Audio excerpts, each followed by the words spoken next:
I don't wish anybody to sit in a chemo room. So if you've ever had a parent or anybody, you know, everybody's sitting there, you know, hooked up to these things. And this is the look of every person in that room. Like that. If the cancer doesn't depress you, looking around that room is the most depressing environment you can be in. And I just was like, oh, hell no. I just said, I'm just going to work. I'm going to work until I pass out, because by the end of the chemo session, I was always like wiped out. Yeah. I just worked until I literally went right on my laptop.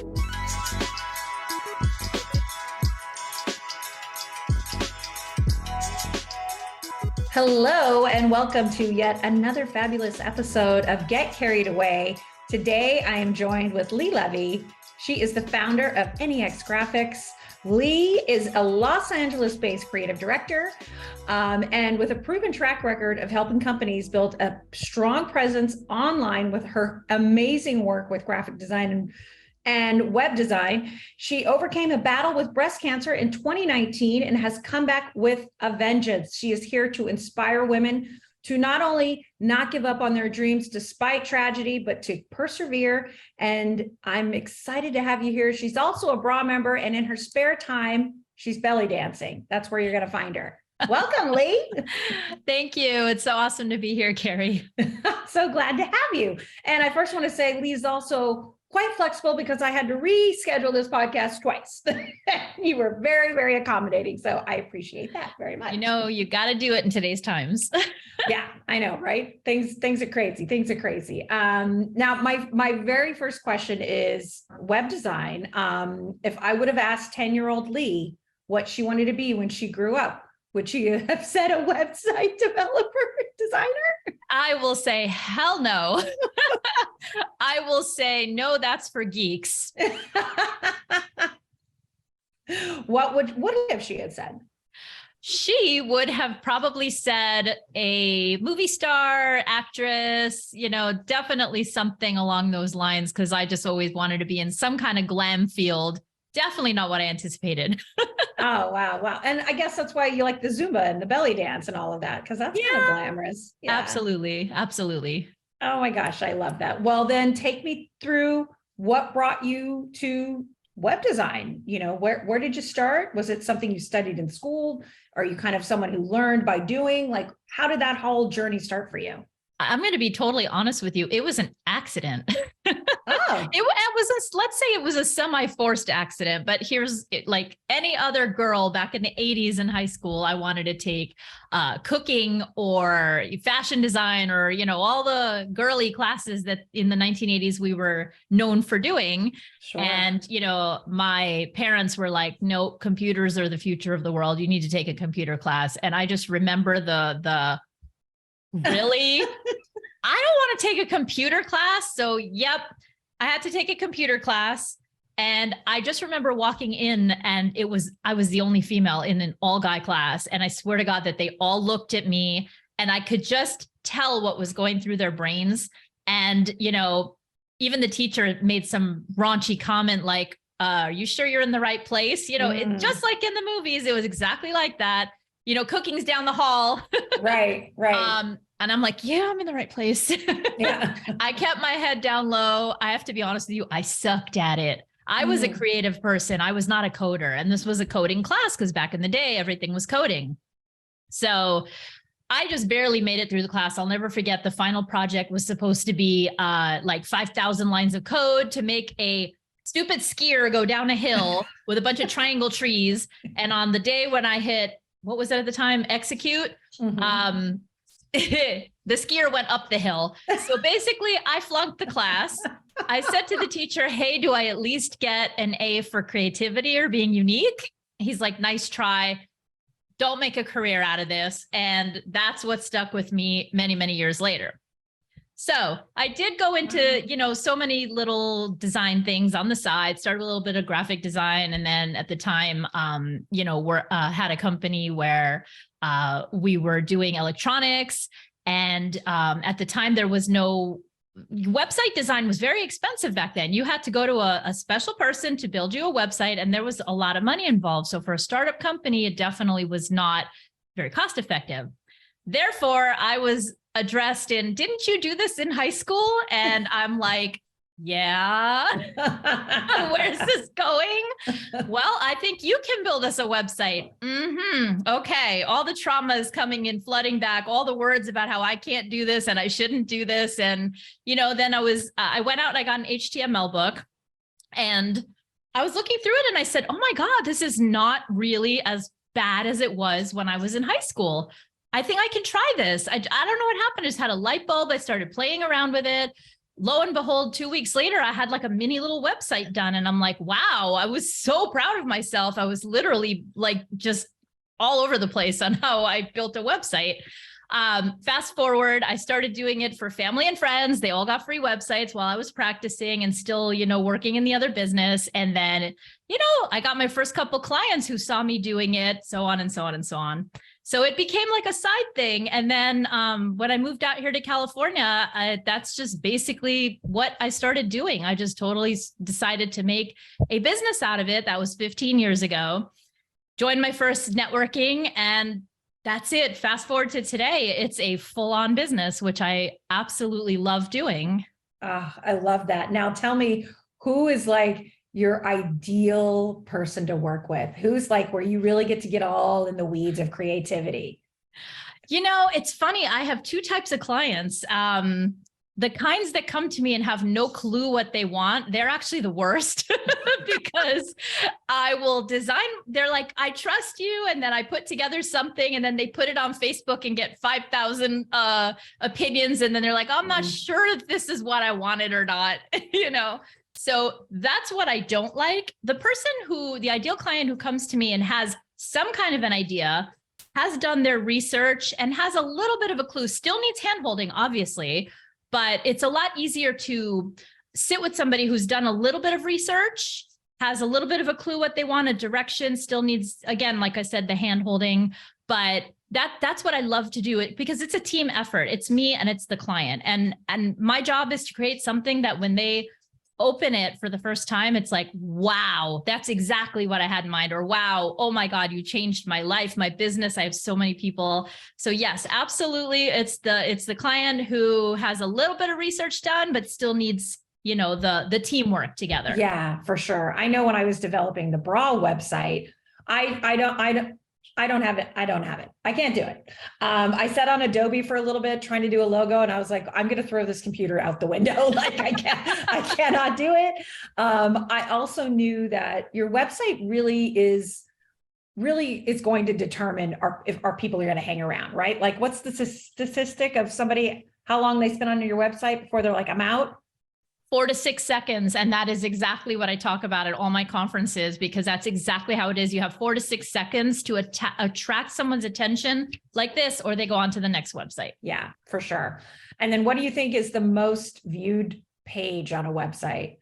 Generally, I mean, it would be the homepage unless somebody is marketing a specific page. And I do have about 4 to 6 clients that really do market a specific section of their website much more heavily. But generally, the homepage is the one that's landed on. So it has to kind of be almost like the fancy, I like to call it table of contents, has to have a little bit of everything. So then when people do that initial quick scroll, they like what they see, or they see a good call to action and they're like, oh, hey, this is something that I want to look into.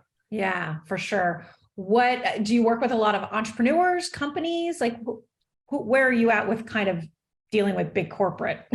All over the place. Honestly, Gotcha. I work with all size companies. Like I have startups, I have, brand new mom and pop shops. And I even work with, like right now I'm working with a company that has 500 employees and they work with the US Army and with aerospace. So, wow. I mean, their warehouse is huge and they have airplane parts, nothing I know anything about, but I learn, I visit my client's location and it's all about learning and understanding what they do. I can put any kind of a website together for anyone. Oh, wow. Well, I guess the golden question is, which platform do you prefer? I would definitely say WordPress today. And it's the one I used to hate when it first came out, but it really is so scalable. And it happens so many times that my clients come to me with all sorts of other platforms that they're not very happy with for one reason or another, or they grew really fast and they can't scale, or there's nowhere to go with it. So I try to always start building something with WordPress, because you can build a really small website that way. Definitely room to grow, custom programming, lots of plugins, lots of open source available there. So WordPress is my platform of choice. Gotcha. And what would you say is the most common mistake you see on people's websites? Wow, I can't pinpoint one. There's quite a few. Oh, really? Okay, what's your three? Give me three things that you're like, oh no, that's no bueno. So I know it's really hard to plan for the future, but it helps if people have an idea where they'd like to go with the website, because so many times, perfect example, the other day I had a client and I asked her, do you think you'll ever be selling on your website? And she said, no. I said, are you sure? And she said, no. And then when it came down to it, she decided to open a whole new line, and we had to rebuild the entire website as an e-commerce website because we didn't leave room to build it in the right way. So I always try to ask people, is there a chance you might ever sell product? And even if they think they really might, just say yes up front, because we can prepare for that later. So we just add on to it and not have to rebuild it. Oh, so good to know. I would say not thinking things through would be one. Number two is not coming in with your branding and your colors, because some people are just winging it. And then all of a sudden they look around and they change everything around. And once again, it's like a complete redo. So the more prepared people are, the better it would be for the business. Less, you won't have to redo anything, and, just to come as organized as possible. Yeah, for sure. Are people typically surprised by the cost? By the sticker? Do you get sticker shock a lot? Not usually, but again, I would say that for somebody who's brand new to business, who has to put out a lot of money in all different areas, not just their website, sometimes it might be. Because, many years ago, the price of a website was way cheaper because, again, there was less things involved. There was no responsive. There was no ADA compliance, which is another whole chapter now. It's every time Google just decides to do something, it makes our job a lot harder, a lot, longer, and a lot more things that we have to do. So the price just keeps going up. Well, like anything else since COVID or since whatever. But no, the companies that I work with, they actually tell me that I'm really reasonable. And they're a lot of times right off the bat in the meeting, they're like, where do I sign? So. That says a lot about you then. I love that. Get it. Now, so you're making websites, you're doing your jam, you're in California. What happened? And then 2019, tell me what happened. Yes. So 2019, I'll actually never forget this, because it was right after my son's bar mitzvah. I had my mammogram, and after every year it just came in negative. All of a sudden it wasn't. And it just started with, I love how the doctors do this to you. We found something, but don't worry. Yeah. Right. Okay. What? Okay. That's exactly how I felt. That was my response. No words were coming out of my mouth, just the facial expressions. And I was like, well, can you tell me what you could have possibly found? Even though, I just couldn't bring myself to say the words. And they're like, yeah. Well, we need to redo it. We need a biopsy. We had a whole bunch of things. Of course, they came inconclusive. So again, it had to be done. And meanwhile, my hair was just turning whiter by the day, until finally, after the last one, they confirmed that it was breast cancer. And it was at stage 2, which was the good thing, but it was accelerated, meaning it was growing fast. So they're like, thank God it wasn't 3 or 4. However, because of the all the markers and everything, because there's a lot of markers involved in this, they said, you are going to need chemo and radiation. Oh, wow. And then it was just my choice of a lumpectomy or a mastectomy, but I chose to do a lumpectomy. I just couldn't deal with that. Yeah. Yeah. And now, oh gosh, so you had a 13-year-old, your only child, or do you have other children? Oh, no, I've got two. No, I've got a 21-year-old, and I also have a 17-year-old. He just turned 17. Oh my gosh. So you're a mom, you're an entrepreneur, and now you've been given this diagnosis. What were you nervous about how this was going to affect your business? What did you do? Yeah, that was probably my main concern, because, as much as I do have a little bit of help, I'm very much OCD a perfectionist, and as much as I can delegate, there's just certain things that I really want to do myself. And I didn't know, like, what was going to be, am I going to be weak? Am I going to be like drained?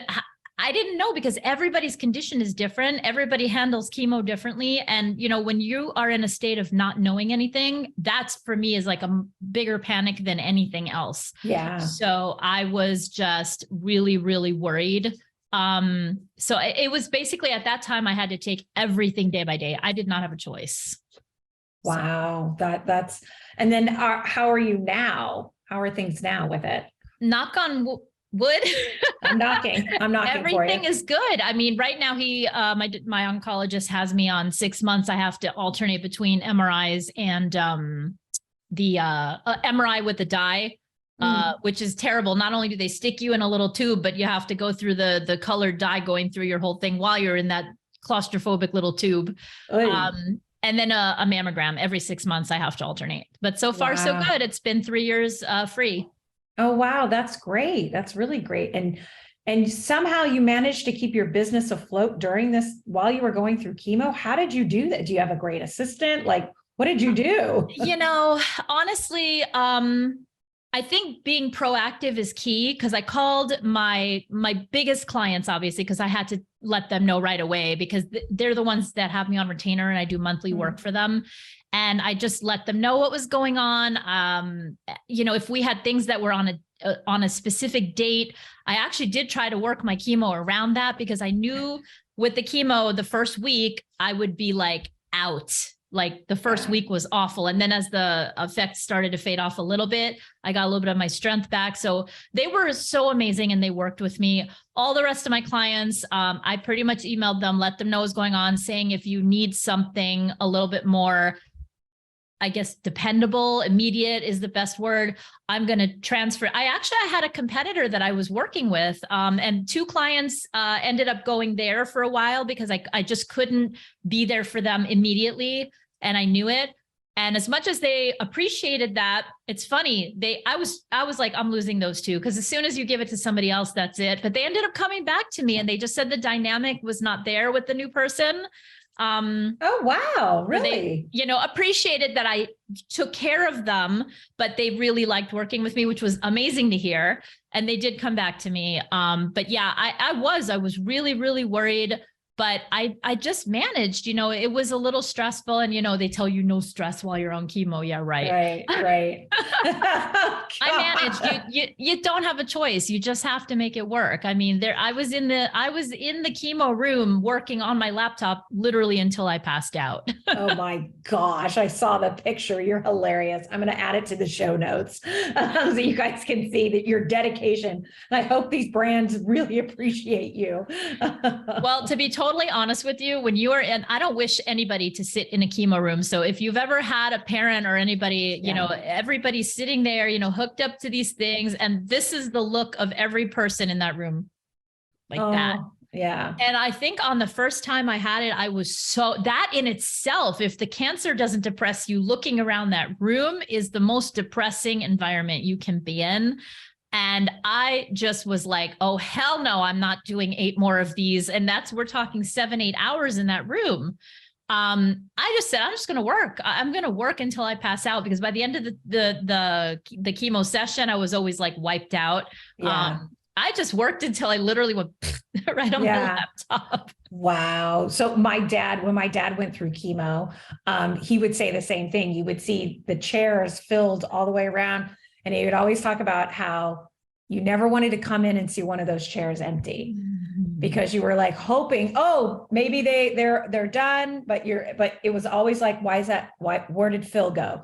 And my dad's a talker, so he talked to everybody when he was going through chemo. I know. It's that's actually a good thing, because it's a really good, I know it's really scary, because some of those people were already stage 4 and they didn't know if they were going to make it or not. And I'm just getting goosebumps every time I talk about it. But, I knew that I was lucky. I knew that I was going to make it. I tried to keep my spirits up, because honestly, having cancer just it's not really a positive thing. You know what I mean? And it's hard to turn something positive out of that, but I tried. I mean, there's nothing you can do. You have to keep going. Yeah. And that's probably what contributed to your health, healing is like having a positive attitude, trying to stay stress-free. I don't know how you do that, but that's important too. But good for you for the positive outlook and actually keeping yourself busy by working while you're doing it. I'm sure that all contributed to your mental health as well as your physical health. That's inspiring. Wow. So I guess. Plus, I do have to mention, I fired 3 clients that were giving me stress because, basically the doctor said no stress. And they're like, why are you telling us you can't do our work anymore? I'm like, because you stress me out. Gotta go. That's a word of advice to anybody listening. You can break up with asshole clients. You don't have to stick with them. No, more money will come. Worth it. Wow. It's so true. I also have found that, a lot of entrepreneurs are really desperate when they're first starting out, that they'll just take whatever from whomever, and realize that this isn't worth it. It's a hard lesson to learn. So I'm glad you were just like, no, bye. Yeah. Bye. Well, hey, listen, guilty as charged. When I first started up, I think we all do that. We're just so anxious when we first start up to get our first client. But as we realize it, some of these clients, they start to take advantage of you. And, most of my clients are amazing and they send me stuff and I get it done within, sometimes even same day, sometimes 48 hours later, which is great. I hear people saying my web designer doesn't get stuff done for 3 weeks. And I'm like, no, that is really ridiculous. But then I have these 1 or 2 that are like, they text me and they say, okay, is it done yet? And I only got the text 4 hours ago. Hello, I don't work strictly for you. Am I on your payroll? Right. Hello. So with all your client work, managing family, managing cancer, all of the things, what was your light at the end of the tunnel? Like what kept you motivated through all of this experience? And was this during COVID that you had to do all of this? No, the funny thing is, I'm glad you actually asked that question, because the minute I got the okay from the oncologist after the radiation was over, that my strength came back and my hair started growing back and everything was already like just starting to be back to normal. It was March 19th, shutdown day. No. Oh my I gosh. finally get my clean bill of health, ready to take on the world. Boom, COVID lockdown. Oh my gosh. And you're probably high risk. So you probably really had to stay. Yep. Oh gosh. It was horrible because I already felt like I was in a quarantine. I really did. Yeah. Oh my gosh. Yeah, that would be. Then how did you manage that? Being able to what kept you kind of motivated and going through that? It was really hard. That was actually, I can't say COVID was harder than cancer, but in its own way, I don't know. I felt like it just came out and I just got slapped back down. And now I'm like, oh my God. And of course, all of us thought it was going to be just a 2-week or 1 month or whatever thing. And wow. So yeah, it just kept going and going and going. But I'm a very, proactive kind of person. So I try to make the best out of a situation like that. So I actually had, my little black book is actually right here. I can show you. While I was doing chemo, I had this black book of all sorts of things. Oh, actually it's changed to green now. It's green. It was a black book. I had all sorts of things that once I felt better, I was going to accomplish. And they were all little things to big things, like where I wanted to take my business, things I wanted to do, places I wanted to travel, just everything. Any thought that came to my head, I put it on in this book. And as soon as COVID happened, I'm like, time to get out the book because, business for all of us obviously halted because nobody knew, where they were. I was very lucky because my large companies did not bail on me and they were what held me through it. Obviously small businesses, they were everything stopped because no one knew if they're even going to stay in business or not. So that was like time to work on the stuff from the book. And I did. I started going into other areas of my business that I didn't even think that were possible. And that's what kept me going, were all these new challenges. I love that. And what was like your wish list? If COVID ended and you could travel anywhere, what would have it been? Where would you have gone? I'm actually taking that trip next month, which is Iceland. You're kidding. That's incredible. Yeah, I'm excited. That was already on my agenda for a long time. And it's actually a photography trip because I like to do some photography in my side work. So Yeah, it's a fun thing for me, but I love doing landscape and nature, and we're going to see the lights and the ice caves, and it's all one big photography trip with photographers. Oh, fun. And is the Aurora Borealis like it's November, right? So it should be really just like lighting up the sky. Yeah, it's right. It's going to be right around Christmas time too. So hopefully we'll get some miracles. Oh, that's incredible. I have my sister-in-law went there for her honeymoon, dragged her husband during COVID. They're like, no, we're going. I think it was like 2021 they went. And you can't take an ugly picture. It No. was just stunning, absolutely stunning. They went, I think, in March. Yeah, it was like March 2021, and it was only light out for like the sun didn't rise till like 11 a.m. And she said it would totally mess with you. And it would go down at like 5 p.m. And she would be like, let's go out to dinner in pitch black. And it's true. When I'm going, there's only going to be, I think they said 6 hours of light. That's it. All the rest is dark. Wow, that's cool. That's very, very cool. Okay, really quick, because a lot of my listeners are new entrepreneurs, they're new to, or they're making the, kind of the switch into entrepreneurship. They're leaving corporate or they're getting ready to launch something. What would you, as an entrepreneur yourself, what advice would you give to a new entrepreneur, someone who's like jumping into it? Doesn't have to be website related, but just in your experience, what have you kind of figured out the tea of it all? Advice. Let's see. Wow, there's so many places this can go. You know what? Listen to the experts. Listen to the people who have done that journey, because they do have a lot to offer. The big guys, they forgot sometimes where they came from, but us, women entrepreneurs and all that good stuff, we have a story. We all have a story. We've all been there. We can all kind of guide you and say what to do, what not to do. And again, everybody's business is different. So not every person's advice is spot on for you. But I think talking to like maybe 2 or 3 people that have done the journey, that you really admire, I think that's a really good way to get started, because I wish I had somebody to help me with that. I had to figure everything out by either getting a slap on the wrist or, oh, this is not going to work or something like that. So talk to the experts. That's almost like finding a mentor then, find a mentor. That's really good advice. I love that. I know for me, when bra was not my first business. My first business totally failed because I didn't have a mentor. I didn't have someone to be like, is this a good idea? And if somebody would have just said, no, you should probably think about it this way, I might still be in that business. But if it wasn't for that failure, or I should say, if it wasn't for me trying that, I would not be here today. And talking to lovely people like you. So that's just a little bit about my journey. Now, before we get carried away, I want everyone to know where they can find you, what all the places and all the social places. Where can we find you? So probably the best place is just to go directly to my website, which is Nex Graphics, which is the N like Nancy EX graphics.com.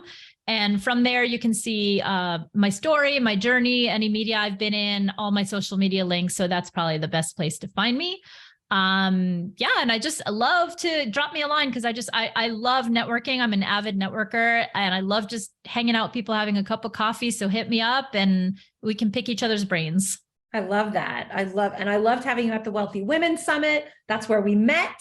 I think was it Catherine Gray that connected us? Yeah. Oh, Catherine, she knows sure everybody. Was. Yeah, she knows. And she knows fun people, right? Like, you're fun. Like, thank you. Like, wonderful. Okay, great. So we'll make sure we'll have that in the show notes too. So if you're driving in your car right now, listening to this, don't pull over right now. We'll make sure it's in the show notes. You can get it later.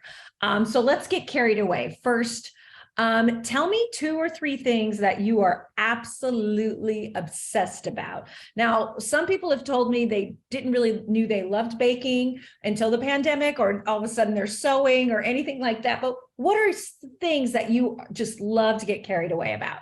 Well, I mean, you already mentioned a couple of them, but just a little tidbit. And, I usually don't make this common knowledge, because I'll tell you why in a second. I've been doing Zumba and belly dance for a long time. Zumba especially, I've been doing it for 15 years. And I love it so much. I do it 5 times a week. And I was given a gift for my birthday. Somebody thought I was good enough to be an instructor. So they got me a gift to get certified, which I did. And now I'm teaching it. You are? Can we take your class? How do we find your class? Oh, let's talk on the side about that, because to be honest with you, this is hilarious. I made one post on Facebook about it, and all of a sudden, not thinking about it, my clients are like, whoa, wait, are you giving up web design? And I'm like, oh my God. Yeah. Enough of them called me freaking out that I was like, okay, I shouldn't be posting this on Facebook anyway. Yeah. It's a hobby. Everybody listen. Her web design is her baby. It's a good hobby. It keeps you in a good looking shape. Yeah, I love it. I just love that music, and it makes you so happy. Like all the, those Spanish tunes, they're so beautiful. I just love it. Island music, everything. It just makes you so happy and so fit. And why not? I love Zumba too. My mom actually got me into it. Oh. I love that. Yeah. And she has the jingle skirt and everything. And I was like, what are we doing? And then after the first class, I was like, oh, I get it. Yeah, it's fun. It's so fun. So fun. Okay. And then the opposite is, what is something that you can't stand that people get so carried away about? Like, for example, I don't understand anybody who would want to go camping. It blows my mind that anyone wants to sleep outside with bears and snakes, but people are obsessed about camping. Wow, I actually like that one. Mine was kind of geared a little more towards food, but I hate coffee. I can't stand coffee. And I don't know, everybody seems to love coffee around me. Yeah. So I hate coffee, and I don't eat seafood. Again, everybody around me, especially here in California, eats seafood. I do have to agree with you on the camping. Although the one time that I was offered to go camping, I'm like, as long as it's in an RV, because that'll keep the bears out. If you're camping in an RV, I'm okay with that. And it was actually really fun, but no tents, nothing that can be ripped and I can get a visitor. No, thank you. And also you have to bring all your stuff to the campsite. Like, why don't we just get in the hotel? Yeah, I'm also not a sports fan. Everyone around me is in love with some kind of sports, and sports does nothing for me. So yeah, those are my three. Those are good three. That's a good three. Nobody's ever said coffee. But I see, and I'm not a fan of chocolate, and people are obsessed with chocolate. Yeah. And I usually get that reaction. Like, can I be you for a couple of days? I'd lose a lot of pounds. Right? Well, I like the salt, so I make up for it with potato chips and chips and salsa. But I always smell so good, but I've never been a fan of chocolate. Interesting. But I do like sour candy. Like, believe me, there's other things I like. Wow. Well, thank you so much, Lee. This has been so informative, such an inspiring story. I hope everyone who's listening gets their mammogram. If anything, that should be the biggest takeaway. And get your website in order with Lee right here at nexgraphics.com. Thank you so much for being my guest. Thank you. It was awesome. All right. Bye. Bye.